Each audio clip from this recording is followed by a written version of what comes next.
Hello my dear student, प्यारे बच्चों। इस वीडियो में हम कक्षा 9वीं की गणित की बुक है जिसकी प्रश्नावली है 2.2, इसका क्वेश्चन नंबर 3 सॉल्व करेंगे। तो चलिए बच्चों वीडियो शुरू करते हैं। प्रश्न क्रमांक 3 है बच्चों, सत्यापित कीजिए कि दिखाए गए मान निम्नलिखित स्थितियों में संगत बहुपद के शून्यक है। यहाँ पे ये बहुपद दिया गया है, ठीक है बच्चों। इसमें x बराबर 1/3 दिया है, यानी कि जहाँ पर x है वहाँ पर हमें 1/3 लिखना है। और जब हम इसको सॉल्व करेंगे तो उत्तर में अगर ये 0 आ गया, उत्तर हमारा 0 आ गया, तो हम लिखेंगे दिए गए बहुपद का शून्यक है। अगर 0 नहीं आएगा उत्तर तो वह शून्यक नहीं होगा, ठीक है। तो देखिए मैं आपको बताती हूँ इन्हें हम किस तरह से सॉल्व करेंगे। तो पहला क्वेश्चन जो है वह हम यहाँ लिख लेते हैं। क्या दिया है? px बराबर 3x + 1। यहाँ x बराबर हमको 1/3 रखना है, यानी कि x की जगह हम बच्चों कितने रखेंगे? 1/3। तो चलिए इसे सॉल्व करते हैं। तो यहाँ भी x है, यहाँ भी x है, यहाँ पर हमें 1/3 रखना है। तो इधर x की जगह रखेंगे 1/3 बराबर 3 इंटू, इन दोनों के बीच में कोई चिन्ह नहीं है। जब बच्चों 2 अंक हो या इस तरह से दिए हुए हों, तो अगर उनके बीच में कोई चिन्ह नहीं है तो उनके वह गुणा का चिन्ह होता है, ठीक है, या फिर वो गुणा करते हैं। तो x की जगह हम 1/3 रख देंगे प्लस का 1, ठीक।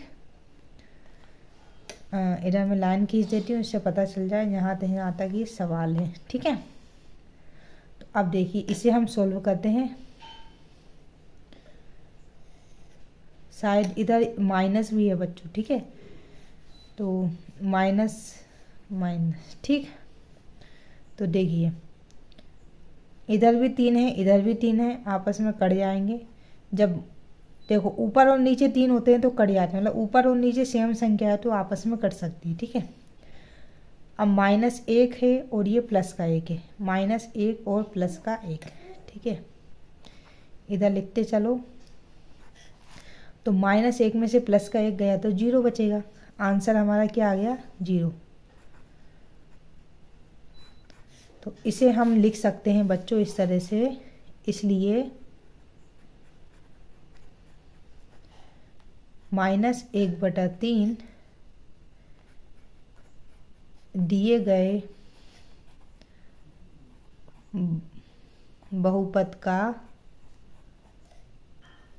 शून्यक है, ठीक है। अब प्रश्न क्रमांक 2 है बच्चों, px बराबर 5x - पाई, इसको पाई बोलेंगे, ठीक है, इस तरह से। यहाँ x बराबर क्या दिया है बच्चों? 4/5, यानी x की जगह अब हम 4/5 रखेंगे। तो चलिए जहाँ जहाँ x है वहाँ पर 4/5 रख लेते हैं। 4/5 माइनस पाई, पाई का मान होता है बच्चों 22/7, ठीक है। तो मान रख लेंगे।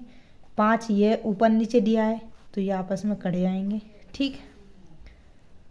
अब देखिए p 4/5 बराबर इधर 4 माइनस में 22/7। अब देखो बच्चों जब हम इसको सॉल्व करेंगे तो आंसर तो 0 आएगा ही नहीं, है ना।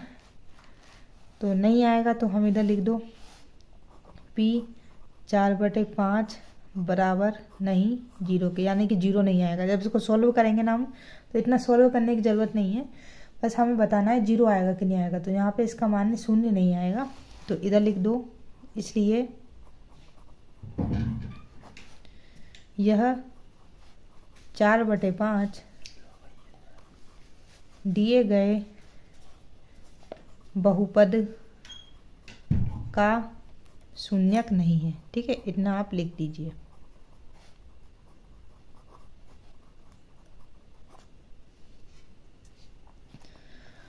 अब देखो बच्चों प्रश्न क्रमांक 3 हम करते हैं। क्या दिया है? px बराबर x² - 1। यहाँ पे x बराबर 1 रखना है और एक बार x बराबर -1 रखना है। तो चलिए रखते हैं। पहले हम x बराबर 1 रखते हैं। x की जहाँ जहाँ 1 से वहाँ हम 1 रख देंगे।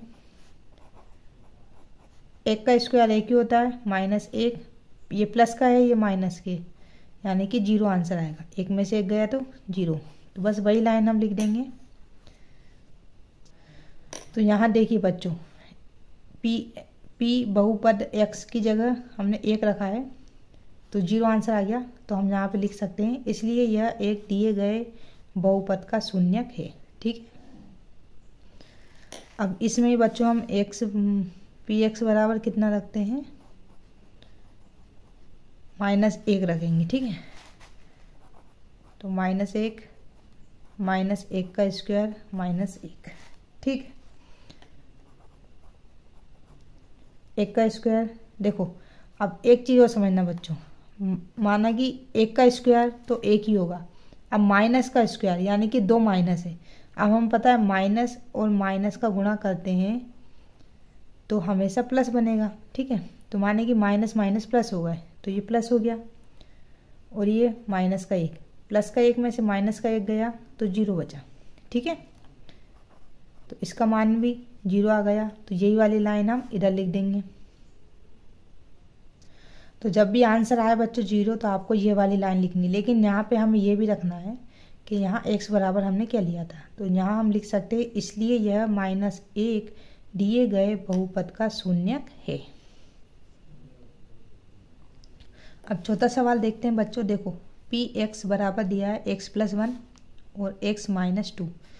यहाँ हमें x बराबर क्या दिया है, 1 दिया है और 2 दिया है, यानी कि एक बार हमें x की जगह -1 रखना है और एक बार हमें x की जगह 2 रखना है। तो चलिए पहले हम x की जगह -1 रख लेते हैं। x की जगह -1 प्लस का 1 -1 -2। ठीक है, इस तरह से हम इसको रख लेंगे। तो देखिए बच्चों क्या हो जाएगा, -1 में से प्लस का 1 गया तो 0, ये आपस इसके बीच में कोई चिन्ह नहीं है गुणा, माइनस और माइनस जुड़ जाते हैं। ठीक है, तो -1 और -2 कितने हो जाएंगे, -3। अब 0 को गुणा -3 में करेंगे तो 0 आएगा, क्योंकि किसी भी संख्या का गुणा अगर हम बच्चों 0 से करते हैं ना तो आंसर हमेशा 0 आता है। तो इसका उत्तर हो जाएगा बच्चों, इसलिए -1, हमने -1 लिया था, इसलिए -1 दिए गए बहुपद का शून्यक है, क्योंकि जो शून्य आंसर आएगा तो हमें यही लिखना है। अब x की जगह यहाँ पे 2 लेंगे बच्चों हम। ये अभी रो रहा है,